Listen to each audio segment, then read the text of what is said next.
আরে তুমি আমাকে এখন কেন কল করছো বলো? আমি তো তোমাকে বলেছি এই সময় আমার হাজবেন্ড বাড়িতে ঢোকে। আরে তোমার কথা খুব মনে পড়ছে মিসু বেবি। কি করছো তুমি এখন? কি দরকার সেটা আগে বলো। আরে তোমাকে খুব দেখতে ইচ্ছে করছে, দেখা করো। দেখা করবো মানে?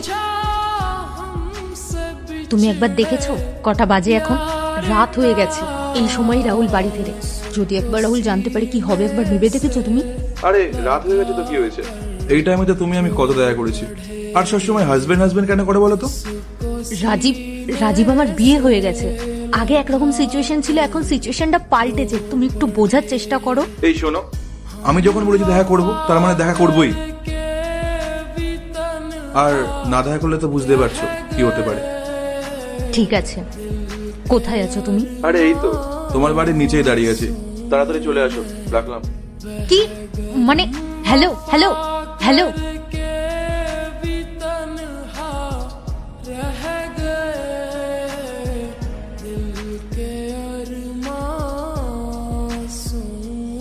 রাহুল এখানে? ও কিছু শুনে ফেললো না তো? যদি শুনে নেই কি হবে এবার? পূজা, তোমাকে দেখে মনে হচ্ছে তুমি খুব টেনশনে আছো। কই কিছু না তো। তুমি চলে এসেছো? হ্যাঁ, কোথাও যাচ্ছ নাকি? না মানে হ্যাঁ যাচ্ছি। আসলে আমাকে একটু মার্কেটে যেতে হবে, কিছু জিনিস কেনার আছে। আমাকে বলতে পারতে, আমি আসার সময় নিয়ে আসতাম।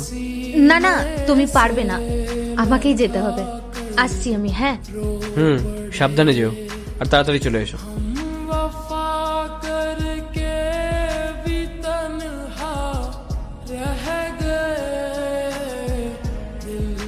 বলো কি হয়েছে? বাহ, খুব সুন্দর লাগছে তোমাকে আজকে। রাজীব তোমার এই ফালতু কথা শোনার না আমার কোনো সময় নেই এখন। রাহুল বাড়ি চলে এসেছে, আমাকে দাদি যেতে হবে। আচ্ছা শোনো না, সামনেই তো নিউ ইয়ার আসছে, চলো কোথাও থেকে ঘুরে আসি। আমি ভাবছি ভাইজ্যাক যাবো, তা তুমি বলো তোমার কোথায় যাওয়ার ইচ্ছে আছে? রাজীব আমার বিয়ে হয়ে গেছে, তুমি কি বুঝতে পারছো না?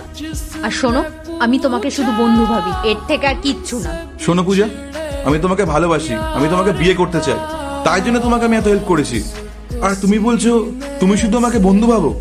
এক মিনিট, মানে তুমি নিজের স্বার্থের জন্য আমাকে হেল্প করেছিলে? অবভিয়াসলি, মানুষ নিজের স্বার্থের জন্য তো হেল্প করে। আমি তোমাকে হেল্প করেছিলাম কারণ আমি ভেবেছিলাম তুমি আমাকে ভালোবাসো, আমাকে বিয়ে করবে। আর তারপর আমি ভেবেছিলাম আমি সারা জীবনের মতো তোমাকে পেয়ে যাব। কিন্তু তুমি তো বিয়ে করে নিয়েছো।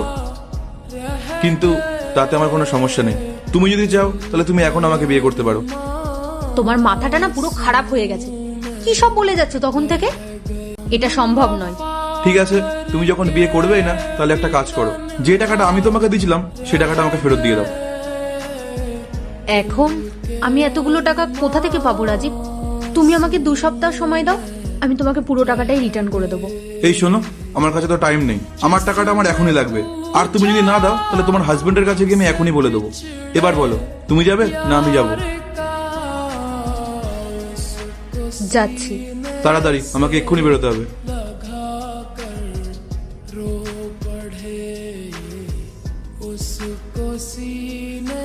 এত টাইম লাগলো? আর তোমার জিনিসপত্রগুলো কোথায়? পাইনি, আসলে অনেক জায়গায় খুঁজেছি, তাই জন্য একটু টাইম লেগে গেল। তাই নাকি? তুমি নিচে অন্য কারোর সঙ্গে দেখা করতে গেছিলে, কে ছিল ওটা? রাহুল, ও আমার কলেজ ফ্রেন্ড। মায়ের ট্রিটমেন্টের জন্য টাকা নিয়েছিলাম, তাই টাকা চাইতে এসেছে। তোমার জিনিসপত্রগুলোকে গুছিয়ে এক্ষুনি এখান থেকে বেরিয়ে যাও, আমি আর তোমার সঙ্গে থাকতে চাই না। রাহুল, ও শুধু আমার কলেজ ফ্রেন্ড, এছাড়া আর কিছুই নয়। তুমি আমাকে ভুল বুঝছো রাহুল। আর আমি যদি বাড়ি ছেড়ে বেরিয়ে যাই তাহলে আমি কোথায় যাব বলো? তুমি আমার সাথে এরকমটা করতে পারো না। আমি কি বললাম তুমি শুনতে পেলে না? বেরিয়ে যাও।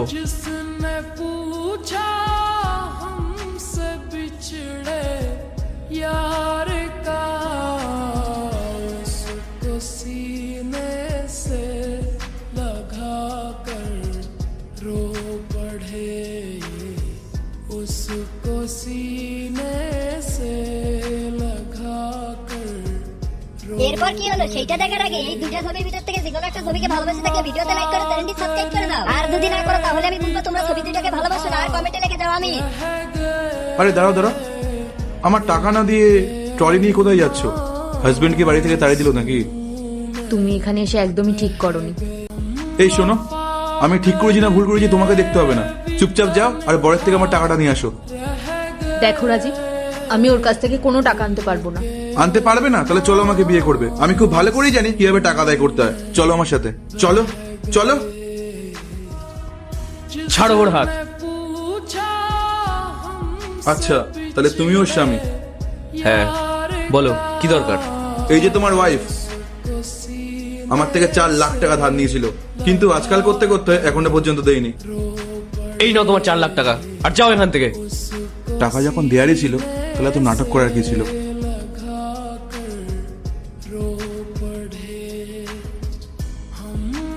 আমি তো ভাবলাম তুমি আসবে না, আমাকে তুমি ছেড়েই দেবে।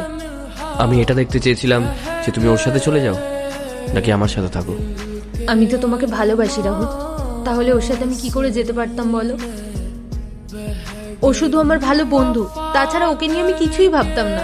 ওর জন্য আমার মনে কোনো জায়গাও নেই। আসলে মার চিকিৎসার জন্য আমি ওর থেকে 4 লাখ টাকা নিয়েছিলাম, সেটার জন্য আমি ওর সাথে কথা বলতে এসেছি, এর থেকে বেশি কিছুই না।